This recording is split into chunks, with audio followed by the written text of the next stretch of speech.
Hi అండి, welcome to voice of the day. మనసంతా నువ్వే ఫుల్ ఎపిసోడ్ మీకోసం. మీడియా వాళ్ళు క్వశ్చన్స్ అడుగుతారు. అన్ని కంపెనీలు ఉండదా, మీ ప్రాజెక్ట్ ఈ ఇద్దరికి ఎందుకు ఇచ్చారు అని సునందాని అడుగుతుంది ఒక అమ్మాయి. వాళ్ళ వర్క్ డెడికేషన్ చూసి వాళ్ళకి ఈ ప్రాజెక్ట్ ఇచ్చాను అంటుంది సునంద. ముఖ్యంగా సింధు టాలెంట్, డెడికేషన్, స్ట్రెంగ్త్ బాగా నచ్చాయి. తను చేసిన ప్రాజెక్ట్స్ అన్నీ డీప్గా స్టడీ చేశాను. మరొకరు యష్, తన కంపెనీ మెయింటెనెన్స్ వచ్చాయి, అందుకే 2 కంపెనీలను టైఅప్ చేసి ప్రాజెక్ట్ వాళ్ళకే ఇచ్చాను అంటుంది సునంద. ఇంతలో దమయంతి డబ్బు ఇచ్చిన మీడియా వాడి వైపు చూసి క్వశ్చన్ అడగమని సైగ చేస్తుంది. అప్పుడు వాడు లేచి, సింధు గారు, మీరు వాస్తవ్ గారి కంపెనీలో జాయిన్ అయ్యే ముందు ఎక్కడ ఉండేవారు అని అడుగుతాడు. షాకింగ్గా ఉండిపోతుంది సింధు. మళ్ళీ, మీరు హత్య చేసి జైల్లో ఉండి వచ్చారని బయట ప్రచారం, దీనికి మీరేమంటారు అంటాడు. దమయంతి మనసులో, చెప్పవే చెప్పు, కాదని అనలేవు, అవును అని అంటే ఇంతమంది ముందు పరువు పోతుంది అని అనుకుంటూ చూస్తూ ఉంటుంది. సింధు యష్ వైపు చూస్తుంది. యష్ పొగరగా చూస్తాడు. సంధ్య, కన్యాకుమారి కూడా అలానే ఎగతాళిగా చూస్తూ ఉంటారు సింధు వైపు. ఇంతలో సింధు, అవును, జైలు శిక్ష అనుభవించే వచ్చాను అంటుంది. అప్పుడు మళ్ళీ ఆ మీడియా వాడు, మీరు మీ భర్త ఉండగానే వేరే వాళ్ళతో రిలేషన్ పెట్టుకున్నారట, అందుకే మీ భర్త మీ మెడలో తాడు తెంచి మిమ్మల్ని వదిలేశాడంట కదా అని అడుగుతాడు. దానికి సింధుకి ఏం చెప్పాలో అర్థం కాదు. యష్ దమయంతి వైపు చూస్తుంది. వెంటనే ధైర్యం తెచ్చుకొని, అవన్నీ అపోహలు మాత్రమే, నిజాలు కావు అంటుంది. జైలు జీవితం అనుభవించే వచ్చాను అంటుంది సింధు. ఆ మీడియా వాడు, అంటే మీరు నేరం చేశారన్నమాట అంటాడు. దానికి సింధు, కాదు, నేను శిక్ష అనుభవించాను, నేరం చేయలేదు అంటుంది. నేరం చేసిన వాళ్ళకే కదా శిక్ష పడుతుంది అంటాడు మీడియావాడు. కొన్నిసార్లు నిరపరాధులకు కూడా శిక్ష పడుతుంది అంటుంది సింధు. జైలు నుంచి వచ్చి కూడా ధైర్యంగా సమాజంలో బ్రతుకుతున్నాను. కొన్నిసార్లు అబద్ధాలు కూడా నిజాలుగా ప్రచారం చేస్తారు. అది నిజమా అబద్ధమా ఎవరికీ అవసరం లేదు.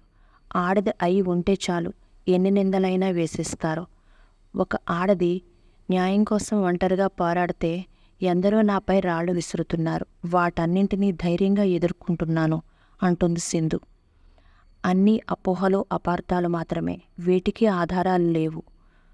ఒకటి మాత్రం గుర్తుపెట్టుకోండి, ఆడది లాలించగలదు, ఆదిశక్తిలా పాలించగలదు, అవసరమైతే అపరకాళిలా అంతమొందించగలదు అంటుంది సింధు. దానికి అందరూ క్లాప్స్ కొడతారు, సునంద, యష్ కూడా. పిల్లల్ని కిడ్నాప్ చేయడానికి వచ్చిన కిడ్నాపర్లు స్టెప్స్పై ఉన్న గోళీలపై పడి కింద పడిపోతారు. వాళ్ళ దగ్గర ఉన్న గన్తో, గోళీలతో రిషి శశి వాళ్ళని అటాక్ చేస్తూ ఉంటారు.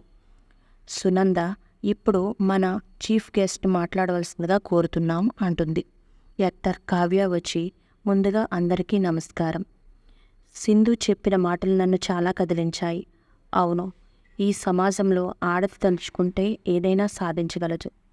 ప్రతి మగాడికి కొనే అధికారం ఉంటుంది, కానీ వాడిని కూడా కనే శక్తి ఒక ఆడదానికే ఉంటుంది. మగాడు శారీరకంగా బలంగా ఉంటాడు, కానీ ఆడది మాత్రం మానసికంగా బలంగా ఉంటుంది. దానికి ఒక మంచి ఉదాహరణే మన సింధు అంటుంది కావ్య. అందరూ క్లాప్స్ కొడతారు. నేను ఈ ఫంక్షన్కి రావడానికి కారణమే సింధు. నేను చాలా బిజీగా ఉన్నాను, ఇక్కడికి రావడానికి అస్సలు టైం లేదు. ఆ సమయంలో సింధు పంపించిన ప్రపోజల్ నా దగ్గరికి వచ్చింది. ఆ లెటర్ చదివిన తర్వాత సింధు నిజాయితీ నాకు అర్థమైంది. అందుకే నా పనులన్నీ పోస్ట్పోన్ చేసుకొని వచ్చాను అంటుంది కావ్య. చంద్ర పైకి లేచి, ఆ లెటర్లో ఏముంది మేడం అని అడుగుతాడు. చెప్తాను.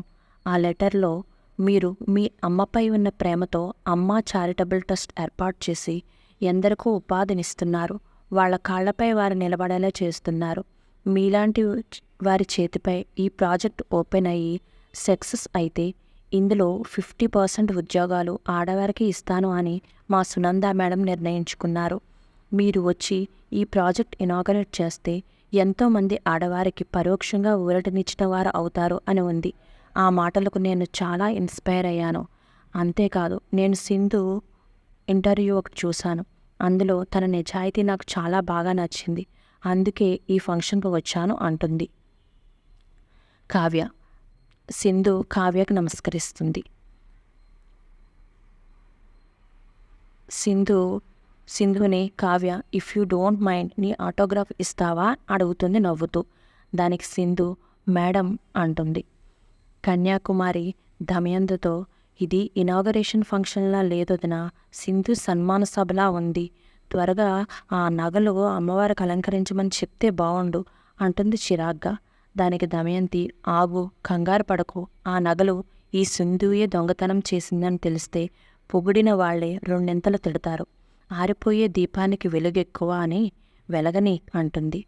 యాక్టర్ కావ్య ప్రాజెక్ట్ నేమ్ని ఇనాగరేట్ చేస్తుంది. సంధ్య యష్ని ఏం పేరు పెట్టావు అబ్బి అని అడుగుతుంది. అందుకు యష్ కంగారెందుకు చూస్తావుగా అంటాడు. ఆ name Sunanda industries nano diode unit అని వచ్చి సింధు అని మెయిన్ నేమ్ వస్తుంది. అందరూ క్లాప్స్ కొడతారు. దమయంతి, కన్యాకుమారి, సంధ్య ఆ నేమ్ చూసి షాక్ అవుతారు. సంధ్య ఏంటప్పి సింధు పేరు నువ్వు ప్రపోజ్ చేసావా అంటుంది. సింధు అంటే కోపం, చిరాకు అని నాతో అబద్ధం చెప్పావు. కానీ ఆ అమ్మాయి అంటే నీకు ప్రేమ, అభిమానం. అందుకే సింధు పేరుని ప్రపోజ్ చేశావు అంటుంది. కన్యాకుమారి ఏంటదినా యష్ సింధు పేరు పెట్టాడు ఆ ప్రాజెక్ట్కి అంటుంది దమయంతితో. అదే కదా నాకు అర్థం కావడం లేదు. రాని వాడి పని చెప్తాను అంటుంది కోపంగా దమయంతి. ఇంతలో యష్ లేచి మేడం నేను సింధు నేమ్ కాదు కదా చెప్తా అంటాడు. అవును Yash, Sunanda industries nano diode unit అని కదా చెప్పావు నువ్వు. దాన్నే షార్ట్కట్లో సింధు అని పెట్టాను అంటుంది సునంద. యష్ ఏం చేయలేక సైలెంట్గా కూర్చుండిపోతాడు. సంధ్యతో చూసావుగా షార్ట్కట్లో పెట్టారంట అంటాడు.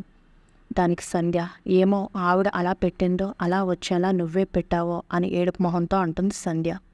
ఇంట్లో కిడ్నాపర్లు పై పిల్లలు అటాక్ చేస్తూ ఉంటారు.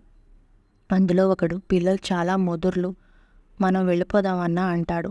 సిగ్గు లేదా, ఇంతమంది వచ్చి చిన్నపిల్లలకు భయపడి వదిలేస్తామా అంటాడు ఇంకొకడు. వాళ్లపై టపాసులు వేస్తారు పిల్లలు. రిషి కిచెన్లోకి వెళ్ళి ఆయిల్ తీసుకొని వాళ్ళు వచ్చే దారిలో వేస్తాడు. వాళ్ళు ఆయిల్ తొక్కి పడిపోతారు. ఏదోలా కష్టపడి వాళ్ళందరూ కలిసి పిల్లల్ని పట్టుకుంటారు. ఈరోజు ఎపిసోడ్ ఇది. డైలీ అప్డేట్స్ కోసం నా ఛానల్ని సబ్స్క్రైబ్ చేయండి. Thank you for watching.